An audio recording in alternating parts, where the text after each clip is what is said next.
ლანამ ნიუ-იორკში ბიზნესის ადმინისტრირება შეისწავლა და ერთ-ერთ ამერიკულ კომპანიაში ფინანსური მენეჯერის თანამდებობაზე მუშაობის პარალელურად საკუთარი მცირე ბიზნესის კეთება დაიწყო.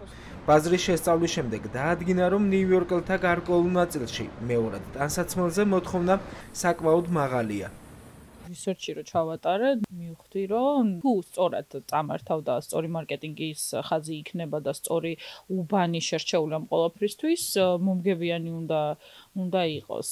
თავიდან ეხა არ ყოფილა ეს ჩემი იდეა ესეთი, რომ სპონტანურად მოხდა სიმართლე რომ გითხრა, უბრალოდ რაღაც გამოჩნდა შანსი, რომ ისეთი სუპლაიერთან და გამეკეთებინა კონტრაქტი, რომელიც ანუ ყოველთვის კარგი რაღაცებით მომამარაგებდა, ანუ 300-ით და არ იქნებოდა ეს პრობლემა. სპონტანურად მოხდა ეს ყველაფერი და ძალიან ვიწრო დროში მოხდა ყველაფრის ეს ჩამოყალიბება.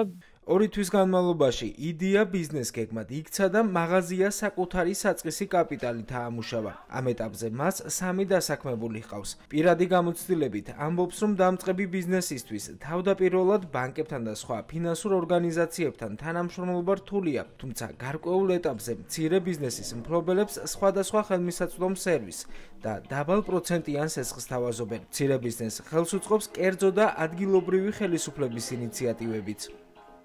ნიუ-იორკში არსებობს ორგანიზაციები, რომლებიც ეხმარებიან მცირე ბიზნესის განვითარებას და ძალიან ხელს უწყობენ ამას, რითი რომ ანუ იმ უბანში სადაც არის ეს მცირე ბიზნესი, ცდილობენ რომ ყველანაირი რეკლამა გაუკეთონ იმ მცირე ბიზნესს, რომ იქ მაცხოვრებლების შემოსავალი ყველაფერი დაიხარჯოს იმ უბანში და არ წავიდეს ეს თანხები სადმე სხვაგან. 2 კვირაში, 3 კვირაში ერთხელ ყოველთვის მოდიან მაღაზიაში, იღებენ ფოტოებს, თუ რაიმე ახალი ხდება, თუ რაიმე სეილია, თუ რამე ენაუნსმენტი გვაქვს, ყოველთვის, ანუ ძალიან ყურადღებით არიან, სულ რეკლამებს აკეთებენ და მაგ მხრივ მათგან ძალიან დიდი ხელშეწყობა გვაქვს. ეს არის ესეთ ახალი დიზაინერი ანი პუშკა, საქართველოსთან არის უყოლა. მაღაზიის მომხმარებლებს მეორადი და ვინტაჟი სტილის ტანსაცმელთან ერთად ქართველი დიზაინერების მიერ შექმნილი ტანსაცმლისა და აქსესუარების შეძენაც შეუძლიათ. ლანა სამომავლოდ ბიზნესის გაფართოებას გეგმავს.